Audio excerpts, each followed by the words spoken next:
جايه لكم بترندات شي ان من ارض الواقع في شركه رأفت صيام.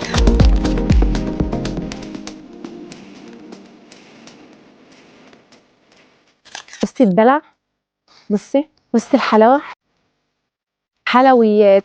احنا عندنا حلويات، قسم الدلع عندنا فعلا دلع دلع، يعني مش قسم دلع اي كلام. اتفرجي،